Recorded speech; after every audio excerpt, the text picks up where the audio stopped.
తప్పకుండా ఈ బెదిరింపుల వల్లే జనాలు బయటికి రావట్లేదు. రేపు ఇంటికి వచ్చి ఏం గొడవ చేస్తాడో, మమ్మల్ని బెదిరించి వెళ్ళాడు, ఇప్పుడే రావాలంటే భయంగా ఉంది బయటకు అని చెప్తున్నారు ఒక్కొక్కళ్ళు.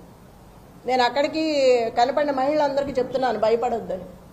ఎంతమందినని మనం చెప్తాం కదా, ఇంత రౌడీజాన్ని చూసి ఫస్ట్ టైం వాళ్ళు కూడా భయపడుతున్నారు. పిల్లలు ఉంటారు ఇళ్లలో, రేపు మేము ఇట్లా వచ్చామనుకో వాడు మమ్మల్ని ఏం చేస్తాడో, బయటకు వచ్చి మేము ఓటు కోసం వచ్చినా వద్దన్నా కూడా డబ్బులు పెట్టి వెళ్తున్నాడు ఇంట్లో. ఇప్పుడే పంచారు, 2 సందుల్లో పంచారు, పోలీసులు నుంచోనే ఉన్నారు, ఏం అంటలేదు. మేము వెళ్తే మమ్మల్ని వెళ్ళిపోమని గొడవ చేస్తున్నారు.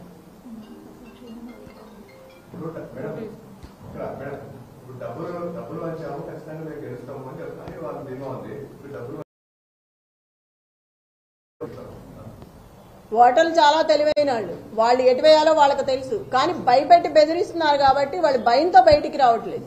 ఇక డబ్బుల సమస్య కాదు, బెదిరింపు, గోండాయిజం, రౌడీ రాజ్యం, ఇది దానికి భయపడుతున్నారు జనాలు. ఒక మహిళగా నన్ను బెదిరిస్తున్నారు. ప్రతి ఓటరు దయచేసి బయటకు వచ్చి ఓటు హక్కు వినియోగించుకోండి. ఎవరికి భయపడాల్సిన అవసరం లేదు. మీకు అండగా నేను ఉంటాను. ఏ ఆపద వచ్చినా నాకు ఫోన్ చేయండి, మీ దగ్గరకు వచ్చి నేను నిలబడతాను. నేను మీకు అండగా ఉంటాను, పార్టీ అండగా ఉంటుంది. ఎవ్వరు భయపడద్దు.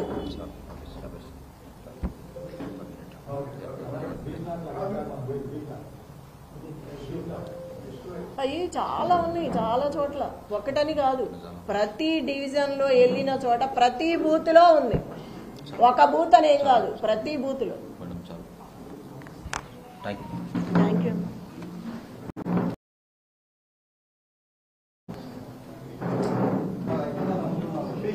అంటే ఒక మహిళగా భయపడుతున్నారు నాకు. అంటే ఈ మహిళ గెలుస్తుందని తెలిసిందేమో నన్ను బెదిరిస్తున్నారు.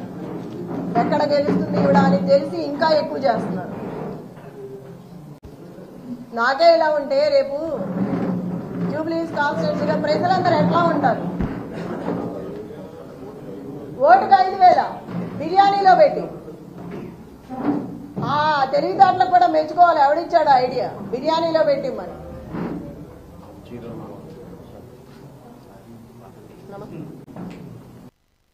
అన్యాయంగా అధిష్టానం